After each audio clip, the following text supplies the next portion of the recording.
கரையிலே சிவகாமி தவம் இருப்பான்.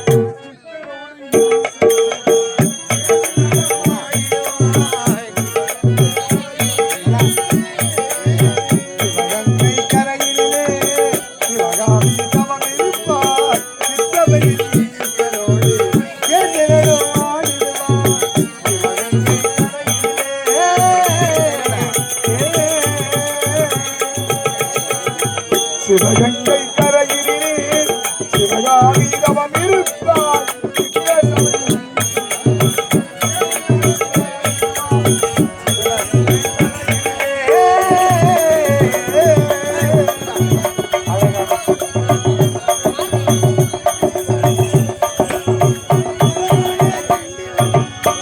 அழகான தில்லை வனம் அம்மை அவள் வாழும் இடம். அழகான தில்லை வனம்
என்ன ஆபத்து?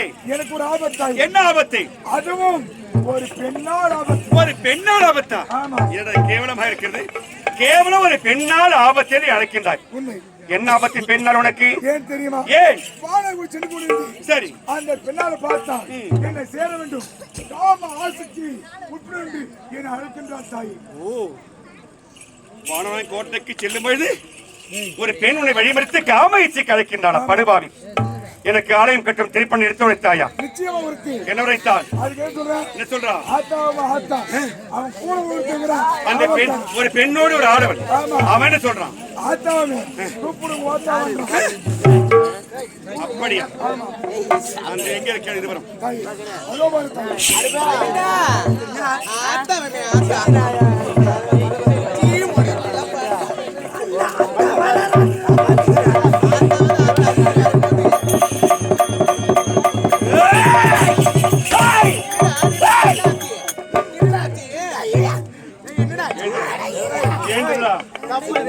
என்னடா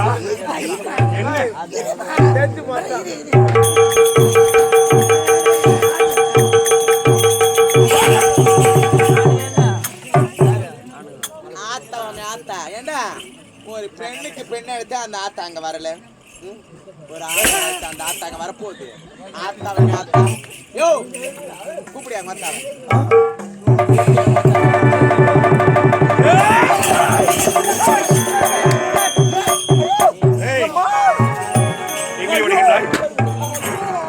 எங்கே வருகின்றாய்? வாடிங்க. உனக்கு பயமா இருக்கா?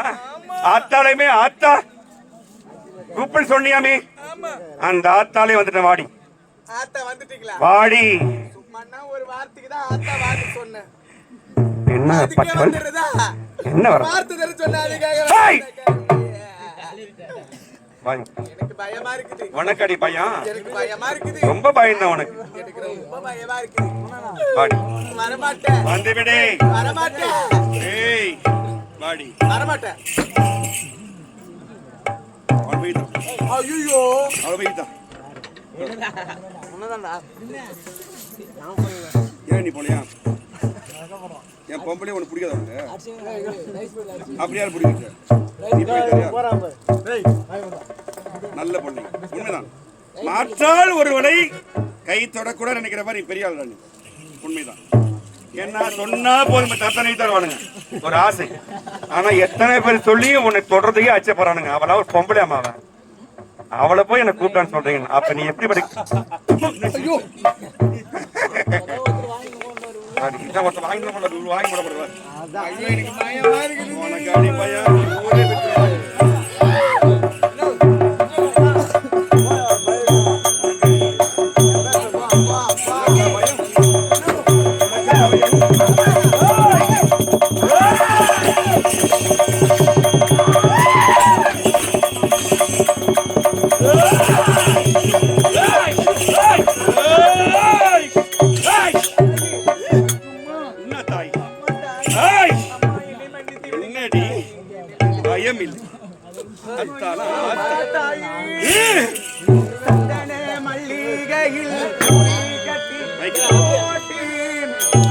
வாங்கி கண்வேலரி தாலில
சாந்தியை வளர மகாசக்தி வந்திருப்பது உமையன் என்றும் மீன் வார்த்தை பேசிக் கொண்டிருக்கின்றான். யார் நீ?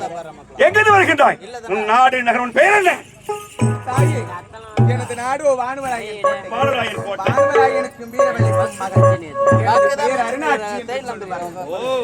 மந்திரவாதியின் மகளா நீ? அதன் மமதியோடு ஆடிக்கொண்டிருக்கின்றாய். சரி, உன் அரண்மனை விட்டு காணகம் வந்தாய், வனவேடிக்கை பார்த்தாய், வனவேடிக்கை பார்த்து விட்டு வீட்டுக்கு போக வேண்டியதானே? என்ன கண்டதும் காதலா? அவனை வழிமறித்து காவலை சேர்க்கின்றாமி. அவரை பார்த்து நான் காமை உண்மை உங்களுக்கு என்ன ஆயிற்று? தென்னந்தருவில நட்டவளத்தில் ஆடி பாடிக்கொண்டிருக்கு.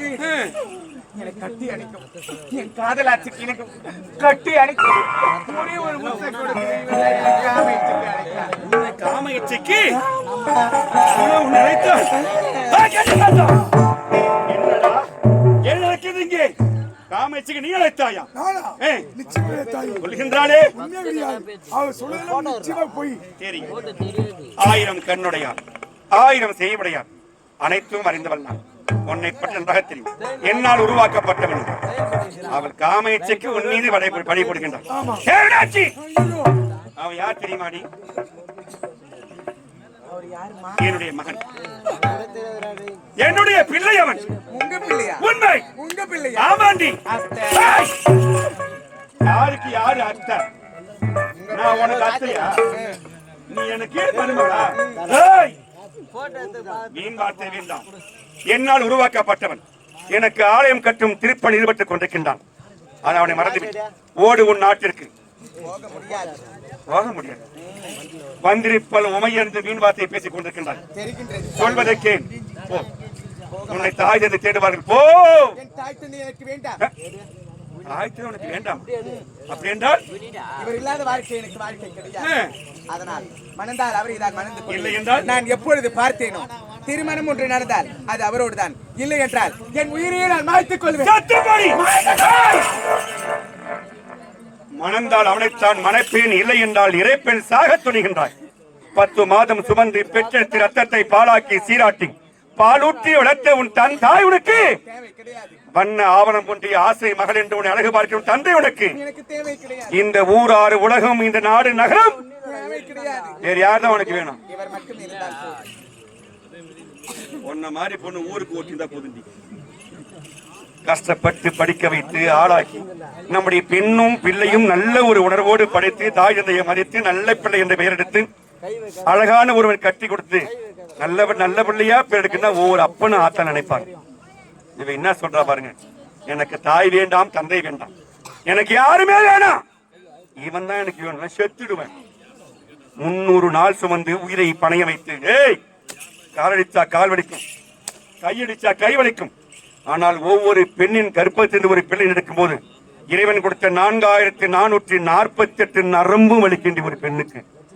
அப்படி உயிரை பணைய வைத்து ஒரு ஆணையும் பெண் இருக்கின்றார். இன்னும் தெரியுமாடி, இந்த புவி நடுக்க சொல்லுவாங்க இல்லையா, அறிவியல் பூர்வமா சொல்றேன். இந்த புவி நடுக்கம் சொல்லுவாங்க, அதுக்கு ரிக்டர் என்ற அளவுகளோடு கணிப்பார்கள்.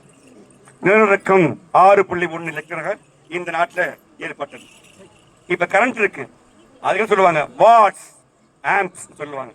புரியுதா? புரியலையா? அதுபோல ஒவ்வொரு ஆடவனுக்கு தலை அடிக்கிறோம், தலை வலிக்கும், மாறு அடிக்கிறோம், கால் வலிக்கும். அதன் அளவு, அதாவது லெக்டர் என்ற அளவோடு குறிப்பார். 5.9 6.1. அப்படிப்பட்ட லெக்டரோடு தான் இந்த லெக்டர், அப்படிப்பட்ட அளவுகோடு இருக்குதான் அந்த அளவுகோல். ஒருத்தவனுக்கு தலையில சுட்டா உயிர் போயிடும். அது 16 லெக்டர்.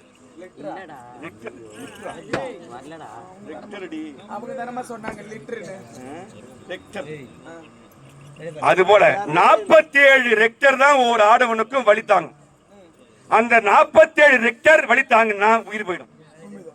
ஒவ்வொரு ஆடவனுக்கும் எல்லாருக்கும் புரிஞ்சுங்க, எல்லாம் புரிஞ்சுக்கணும்.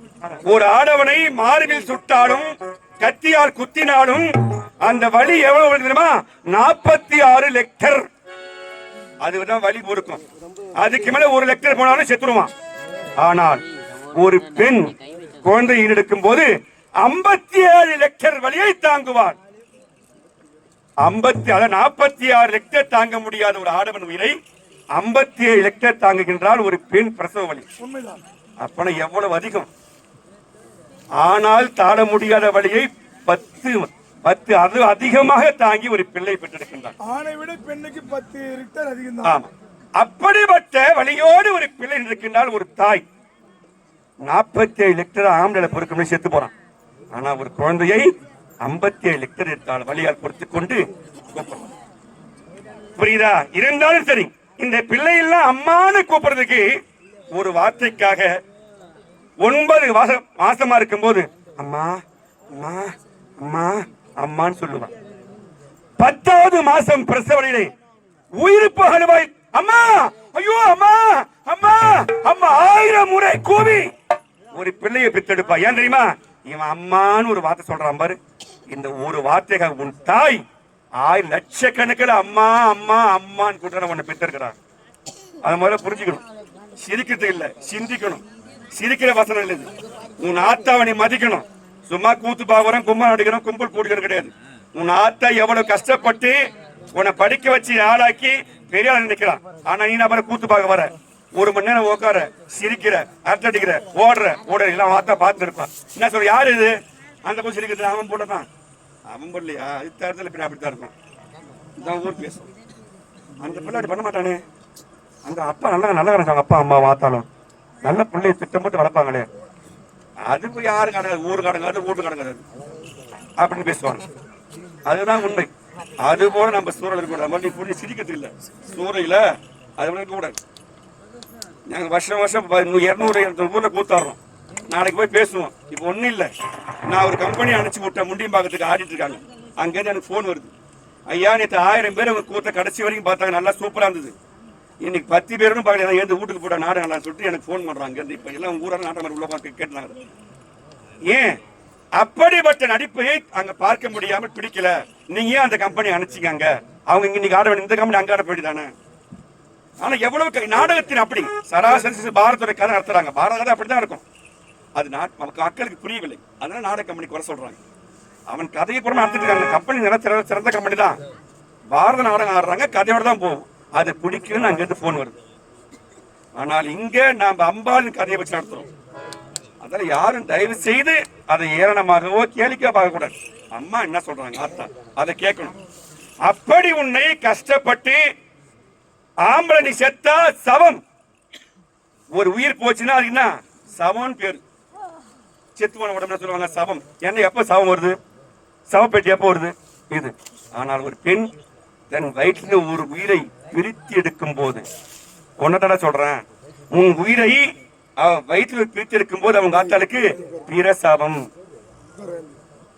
அப்பன் செத்தா சவம். ஒரு ஆத்தா பிள்ளையை பெற்றெடுத்தா பிரசவம். ஒரு உயிரை அவள் உயிரிலிருந்து ஒரு உயிரை பிரித்து எடுக்கிறான். அந்த உயிர் தான் உட்கார்ந்து கூத்துப்பார் அத்தனை உயிர். அப்படிப்பட்ட ஆத்தாளி அப்பனையும் கடைசி வரைக்கும் அந்த ஆத்தாளுக்கு அம்சம் கொடுத்தவள் இந்த காட்டேரி அம்பாள் மகாசக்தி மாரியம்மன். அந்த ஆத்தாளுக்கு நீ பிள்ளையா பிறக்கிற அம்சம் நாங்க கொடுக்கிறோம். என்னால நீங்க பிள்ளையா பிறக்கிறீங்க. நீங்களும் ஆன்மீக உணர்வோடு நல்லது செய்யுங்க. நல்ல நினைவோடு செயல்படுங்க. நம்ம ஊரின் பெருமை உன்னால் தான் இருக்கின்றது. இன்றைய வயது நாட்டாண்மை, நாளை இந்த சூறைக்கு நீங்க தான் நாட்டாண்மை. அதை முதல்ல புரிஞ்சுக்கணும். ஆத்தா என்னைக்கு ஊரை விட்டு போட மாட்டா. இந்த நாட்டாங்க வரைக்கும் காட்டேரியம் வந்து இருப்பா. இந்த நாட்டாங்க வேலை முடிச்சு காட்டேரியம் பக்கத்துல போறா. கடைசி வரை இங்க தான் இருப்பா.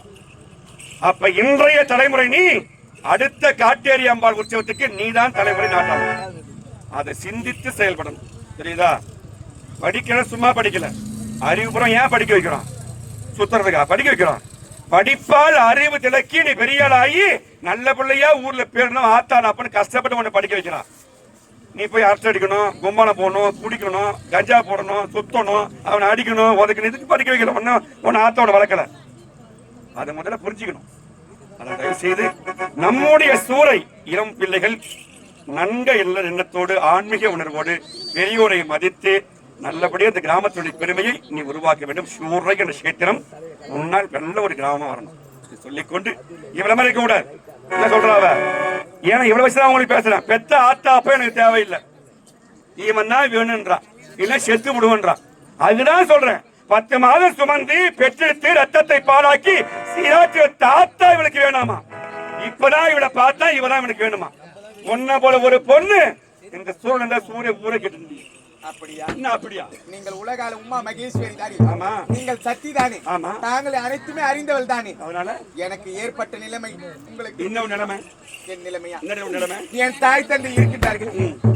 இப்பொழுது நல்ல அறிவாக ஒரு கருத்து எடுத்துரைத்து, ஒரு தாய் தந்தை இருக்கின்றார்கள். ஒரு பெற்ற பிள்ளைக்கு இப்படியெல்லாம் இருக்க வேண்டும் என்ற ஒரு எண்ணம் இருக்கு. உண்மைதான். ஆனால் என் தாய் தந்தை இருக்கின்றார்களே, அல்லும் பகலும் அறிவதனாலே அந்த மந்திரத்தையே ஜபிக்க சொல்கின்றார்கள். என் எதிர்காலத்தை பற்றி இதுவரைக்கும் அவர்கள் யோசித்திருக்கின்றார்களா? ஒரு காலம் ஒரு பொழுதும் கிடையாது. என் நிலைமையை பெற்ற ஆத்தாப்ப சரியில்லைன்னு சொல்றேன். நான் சுருக்கமா சொல்றேன். நீ சொல்ற பெற்ற ஆத்தாப்ப எனக்கு சரியில்லை, மந்திரமே கதியாக வைத்துக் கொண்டு நாட்டை பரிபாலித்துக் கொண்டு ஆட்சிப்படுத்திக் கொண்டு வருகிறார். அது தவறுதான். பிள்ளைங்களையும் பார்க்கணும். ஏன்னா 10 மாதம் சோழ பெற்றெடுக்கும் போது போய் முதல்ல யாரும் பார்ப்பான், அப்பகாரம் போய் குழந்தைய பார்க்க மாட்டான். நீங்க எல்லாரும் கேடி உயிரோட மனைவிதான் பார்ப்பான். அதை முதல்ல புரிஞ்சுக்கணும். குழந்தை பிறந்தா அந்த குழந்தையே வாரிசு உருவாக்கி கொடுத்தாலே என் மனைவி நல்லா இருக்கியா, உடம்பு பரவாயில்லையா, எப்படி இருக்கு உடம்பு அப்படின்னு மனைவியே பார்த்த பிறகுதான் அந்த பிள்ளையை பார்ப்பான். ஆஹா என் பிள்ளையா, என் பொண்ணா. அப்படி அன்று கைகளில் வாங்கி சுமப்பான் உன்னை. அன்று கையில் வாங்கி சுமந்த உன் தந்தை அவன் சாவர வரைக்கும் உன்னை தாங்குறான்டா இன்னைக்கு வரைக்கும். அதான் ஒரு அப்ப. ஏன்னா இன்றைய பிள்ளை நாளை நீ ஒரு தகப்பன். அதான் உண்மை. அன்று அன்று பிள்ளை பிறந்தவனே உங்க அப்பங்கார எப்படி 2 கையில தாங்கி பிடித்தானோ அந்த சுமைதான் கடைசி வரைக்கும் உன்னை பெற்றவன் தாங்குறான். படிக்க வச்சு ஆளாக்கி நல்ல பிள்ளையா உருவாக்கி ஒரு நல்ல பெண்ணை பார்த்து கல்யாணம் பண்ணி கொடுத்து பேரம்பேத்தி எடுக்கிற வரைக்கும் சுமந்து கஷ்டப்படுகின்றவன் தந்தை. ஆனா இவ அந்த அப்பனும் வேணாம் எனக்கு ஆத்தாலும் வேணான்னு சொல்றான். காரணம் காட்டுறா, அதரவன மந்திரத்தை வைத்துக் கொண்டு ஆட்டி படைக்கின்றார்கள். அது எனக்கு பிடிக்கவில்லை ஆத்தா. சந்தோஷம். அது மட்டுமா, அந்த அதர்ம மந்திரத்தை வைத்துக் கொண்டு நாட்டு மக்களையே அழிக்கின்றார்கள். முடிவு என்ன சொல்லுகின்றாய்? முடிவாக என்ன சொல்லுகின்றேன் தெரியுமா? எனக்கு எதுவுமே தேவை. அதர்வன மந்திரம் செய்து நாட்டை அடிமையாக்கின்ற அந்த வாழ்வு எனக்கு தேவையில்லை. அது எனக்கு பிடிக்கல. மக்களை எல்லாம் அடிமையாக்கி எங்க அப்பா வாழ்றாரு. அந்த அடிமைத்தனம் எனக்கு பிடிக்கல. அதனால ஊட்ட விட்டு வெளியே வந்துட்டேன். எனக்கு கிடைத்தா இது உங்களுடைய அனுகிரகம். நீங்களா அனுப்பி வச்சீங்க வாழ்றாங்க கோட்டைக்கு. நானும் அவரை பார்த்தேன். அம்மா உங்கள் ஆசையால் எனக்கு மனம் முடிச்சு வையும் கேட்கிறேன். சரி, இப்போது இவனை மணந்து கொள்வேன் செத்து போவன் சொன்னாயும் என்னால் முன்னுயிர் போக தேவை. அப்படியா? கலிகத்தான், நீ எந்த வண்டிமத்திற்கு சென்று கொண்டிருக்கின்றாயோ அந்த நாட்டுக்கு சொந்தக்காரி அவள் தான். அவளை மனமுடித்துக் கொண்டால் அந்த வன்னியவன் சுலமாகும். எனக்கு திருமணம் என்ற ஆசை கிடையாது. உங்களுக்கு ஆலயத்தை கட்ட வேண்டும், அஷ்டபதிர மகா கும்பா செய்ய வேண்டும். அதுதான் இருப்பதை தவிர எனக்கு திருமணம் என்ற ஆசை கிடையவே கிடையாது. பரவாயில்லை, உனக்கு திருமண ஆசை தேவையில்லை. ஆனால் இவள் உன்னை நோக்கினால், கண் பார்வையால் உன்னை மயக்கினால் நீதான் வாழ்க்கை என்று சாகம் துணிகின்றாள். அதனால் கவலை வேண்டாம். இருவருக்கும் திருமணத்திருக்கின்றேன். எல்லாம் நம்பிக்கை இருந்தாலும் திருமாங்கல்யம் சூட்டு திருமணம் கிடையாது. உன் கரத்தை பிடித்து உன் கருத்தில் ஒப்படைக்கப்படுகிறது. இன்று முதல் இந்த அருணாட்சியும் பள்ளிக்காத்தானும் கணவன் மனைவி இந்த உமாதேவன் நடத்துகின்ற மகாசக்தி திருமணம்.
கள்ளிக்காத்தான் ஆலயம் இல்லாமல் இந்த சூறை கள்ளிக்காட்டில் அலைந்து திரிந்து கொண்டிருக்கின்றேன்.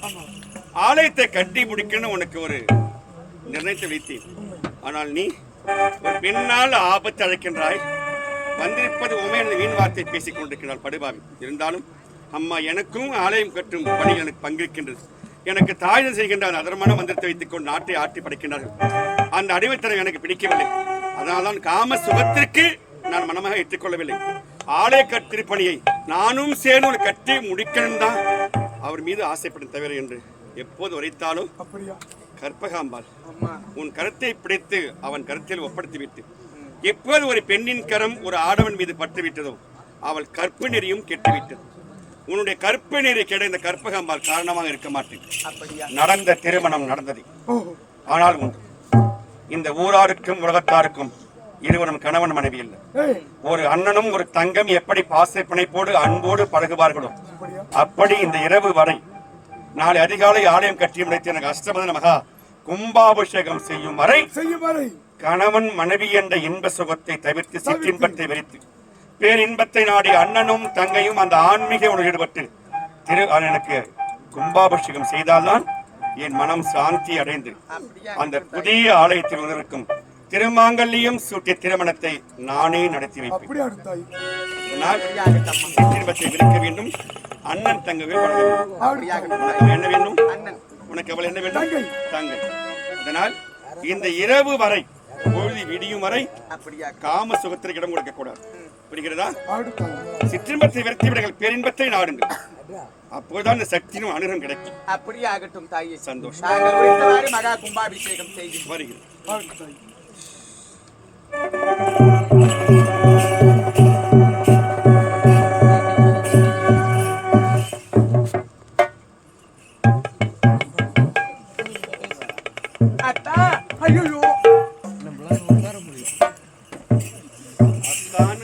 சொல்லக்கூடாதுன்னா என் உயிரை பணைய வச்சு உனக்கு இன்னும் வாரி சொல்லிட்டு போவான்.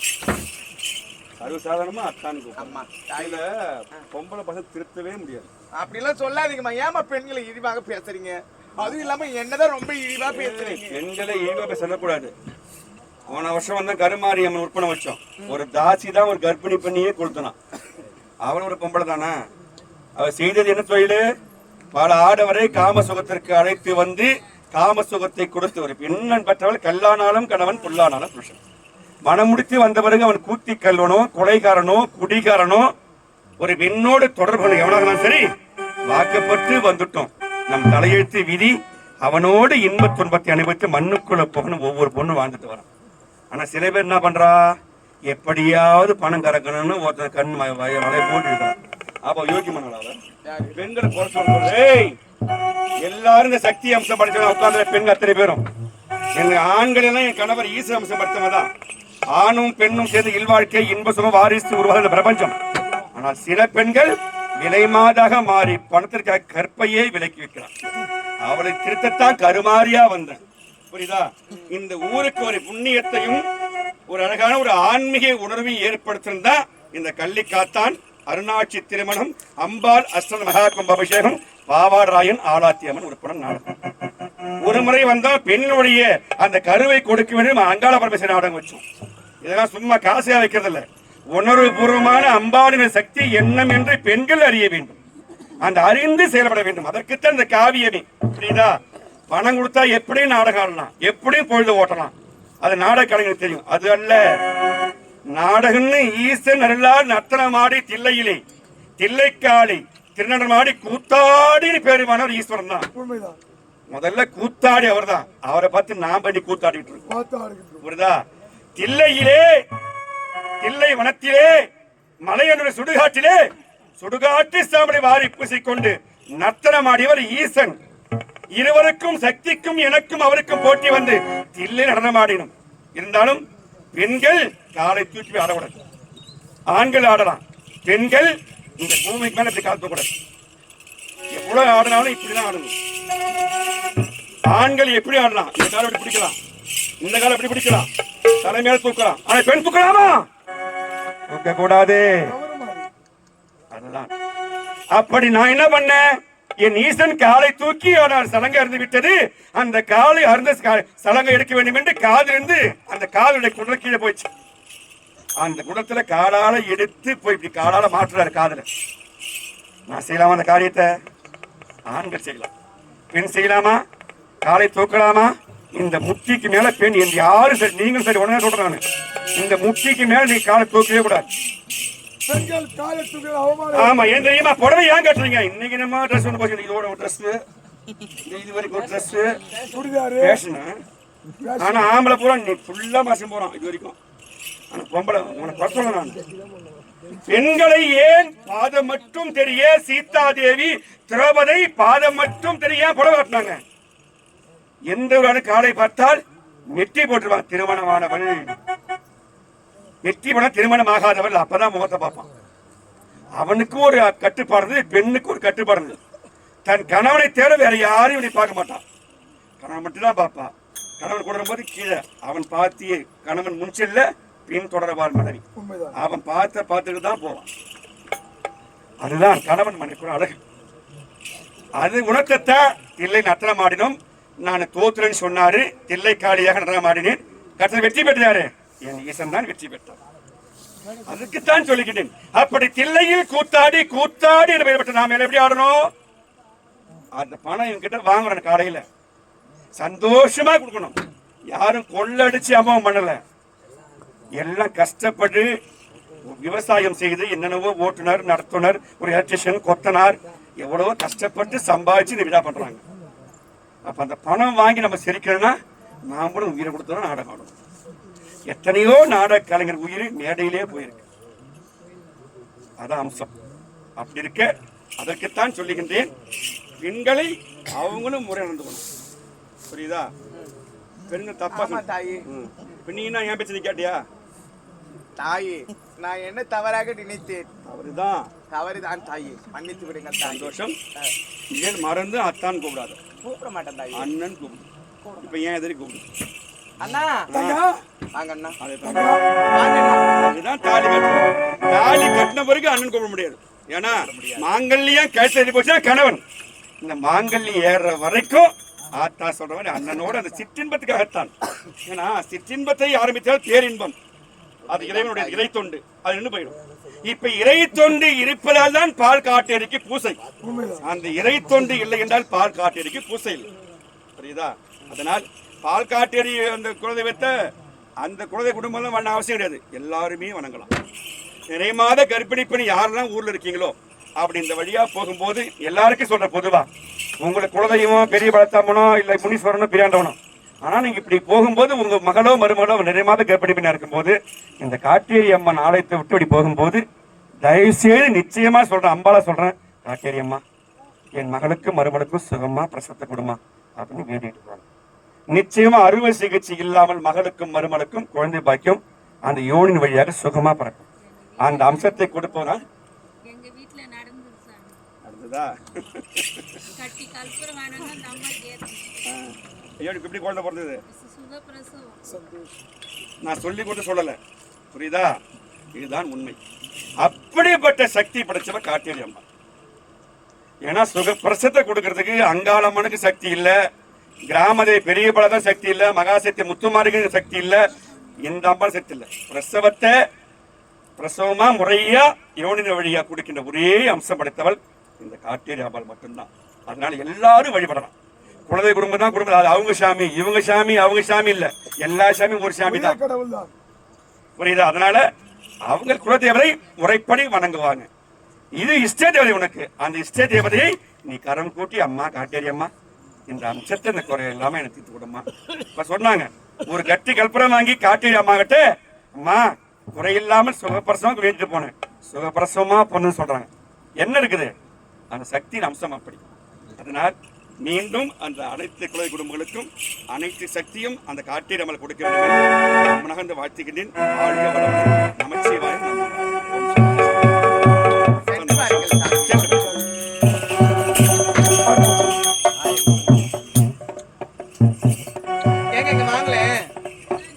நீங்க எங்க நாட்டுக்கு தான் வரீங்களா? எதுக்கு?